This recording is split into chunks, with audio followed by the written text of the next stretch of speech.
Hai hai hai, selamat datang lagi di channel Momozi Movie. Di video kali ini, Momo akan merangkum alur cerita film dari Jepang yang berjudul As the Gods Will yang rilis pada tahun 2014. Film ini sekarang menjadi perbincangan setelah diduga menjadi sumber plagiat serial Korea Selatan yaitu Squid Game, yang filmnya udah Momo rangkum di video sebelumnya. Film As the Gods Will ini juga salah satu film yang mengusung tema permainan bertahan hidup seperti di serial Squid Game. Film ini bercerita tentang sekelompok siswa sekolah yang terjebak dalam suatu games yang sangat mematikan. Seperti apa kisahnya? Yuk langsung ke alur ceritanya.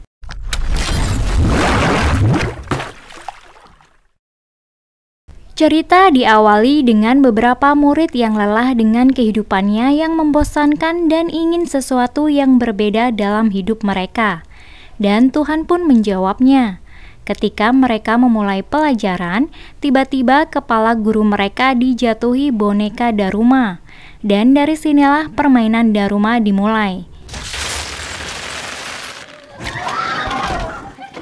Seketika mereka kaget dengan jatuhnya boneka yang katanya dikirim oleh Tuhan. Boneka itu bernama Daruma. Seisi kelas dipaksa untuk memainkan sebuah permainan yang bernama Darumasan ga Koronda, di mana boneka kepala tersebut akan menghadap ke depan dan menyanyikan lagu Daruma. Lalu pada saat lagu selesai diucapkan, ia akan menghadap ke belakang. Jika ia melihat ada murid yang bergerak ataupun bersuara, maka murid tersebut dinyatakan kalah dan kepala mereka akan pecah.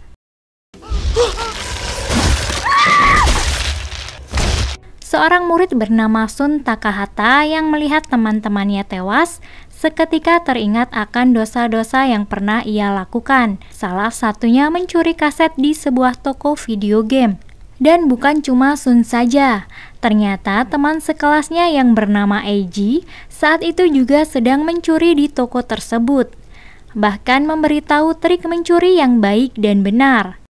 Sesampainya di rumah, ia memainkan game itu. Namun sebagus-bagusnya game yang ia mainkan, ia tetap saja merasa bosan. Kembali ke permainan. Terlihat Eiji yang paham dengan jalan permainannya, memberitahu ke teman-temannya agar menekan tombol yang ada pada di bagian belakang boneka Daruma untuk menghentikan permainan sebelum waktu habis. Mereka satu persatu mencoba untuk menekan tombol itu, namun belum ada satupun dari mereka yang berhasil. Hingga akhirnya hanya menyisakan Sun dan Eiji. Saat waktu hampir habis, Sun mengajak Eiji bekerja sama. Dan benar saja, Sun akhirnya menekan tombol itu. Permainan pun berakhir. Namun sialnya, Eiji harus tewas sebab di permainan Daruma hanya ada satu orang pemenang saja, yaitu yang menekan tombol itu. Kemudian kepala Eiji pun pecah. Lalu datang teman masa kecil Sun bernama Ichika Akimoto. Ternyata ia juga salah satu orang yang lolos dari permainan Daruma. Mereka berdua mencari jalan keluar, namun anehnya seluruh pintu dan jendela tidak bisa dibuka, bahkan kaca jendela pun tidak bisa dipecahkan. Yang pada akhirnya mereka dibawa ke sebuah lapangan basket. Di sana banyak murid yang selamat dari permainan Daruma, dan mereka memakai baju tikus. Ini adalah permainan kedua mereka yang harus melawan kucing raksasa bernama Manekineko. Permainan kali ini mereka semua disuruh memasukkan sebuah lonceng yang ada waktunya ke ring yang ada di kalung Manekineko tersebut. Dan bila waktu itu habis, mereka semua akan kalah dan mati.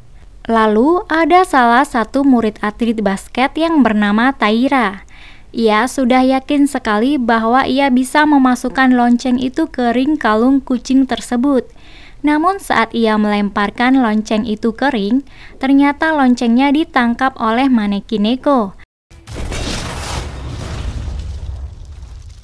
Taira pun terlempar dan mati. Sun dan Ichika membuat rencana untuk mengalahkan Manekineko. Sun mencoba mengelabui Manekineko dengan 2 bola yang ditutupi pakaian tikus. Waktu dilemparkan ternyata hal itu berhasil. Namun sialnya loncengnya tidak masuk ke ring. Beruntung tiba-tiba Takeru datang dan berhasil memasukkan lonceng itu ke Maneki, yang kemudian Maneki itu langsung lemas tak berdaya. Di permainan ini hanya 3 murid yang selamat, yaitu Sun, Ichika, dan Takeru. Sebenarnya banyak yang selamat di permainan ini. Namun karena suruhan Maneki, yaitu mereka harus tersisa 3 orang untuk yang menang, terpaksa yang lainnya dibunuh oleh Takeru. Setelah itu Maneki mengeluarkan uap di mulutnya. Di sisi lain, banyak media yang memberitakan bahwa di Jepang banyak sekali murid sekolah di seluruh dunia yang tiba-tiba menghilang, dan banyak yang ditemukan dalam keadaan tewas yang jumlahnya lebih dari 10 juta murid. Lalu terlihat sebuah benda aneh yang melintasi Jepang.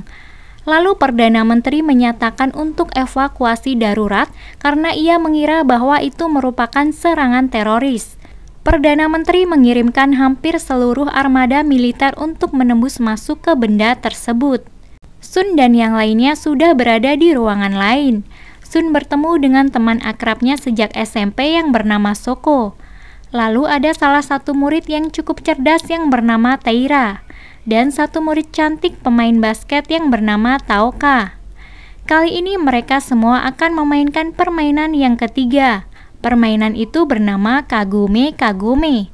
Permainan tersebut dimulai oleh Taira. Cara kerja permainannya yaitu salah satu murid ditutup matanya lalu dikelilingi oleh boneka raksasa ini sambil bernyanyi.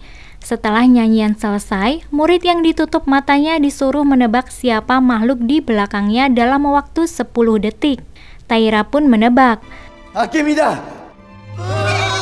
Ternyata tebakannya salah, yang kemudian Taira disihir lalu ia mengikuti gerakan boneka itu. Taira membenturkan kepalanya ke lantai sampai mati. Kini giliran Taoka untuk bermain. Namun awalnya Taoka menolaknya. Kemudian Taoka dipaksa, jika tidak mau bermain ia akan dibunuh. Taoka pun memulai permainan. Setelah nyanyian selesai, waktu untuk menebak Taoka habis. Yang kemudian ia diberi hukuman. Taoka disihir lalu mengikuti gerakan boneka-boneka itu. Kedua kaki Taoka ditarik. Kini giliran Soko untuk bermain. Namun Sun langsung menghalanginya dan menggantikan posisi Soko. Permainan pun dimulai. Waktu nyanyian sudah berhenti. Sun mulai menebak. Dan Sun pun berhasil menebak boneka yang ada di belakangnya yang bernama Kenichi. Boneka-boneka dildo itu pun kalah semua dan hancur menjadi debu. Dan salah satu dari mereka menjadi kunci. Sun dan Soko mencari sebuah pintu yang bisa dipasang kunci yang mereka dapat. Namun tanpa sengaja mereka berdua bertemu dengan murid yang lainnya yang sedang dikejar-kejar oleh boneka yang lain. Untuk menghentikan kejaran tersebut, murid harus bergandengan. Ternyata boneka itu hanya mengejar orang yang kesepian.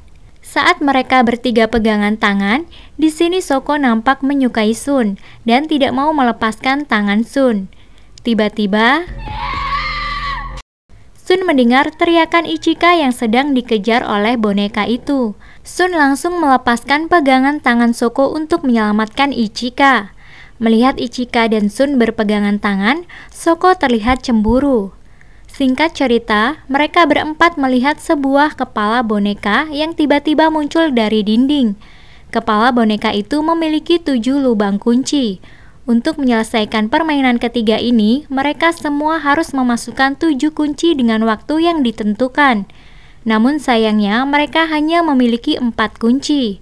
Bingung dengan keberadaan ketiga kunci ditambah waktu yang tersisa hanya 2 menit, tiba-tiba Takeru datang dan membawa 3 kunci tersebut.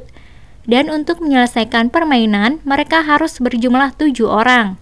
Lalu mereka bertujuh memasukkan ke 7 anak kunci dan memutarnya bersamaan. Tiba-tiba boneka itu berbicara dan menyebutkan nama-nama mereka bagi yang berhasil menyelesaikan permainan ketiga ini. Lalu mereka bertujuh disuruh memakai pakaian musim dingin untuk melanjutkan permainan selanjutnya.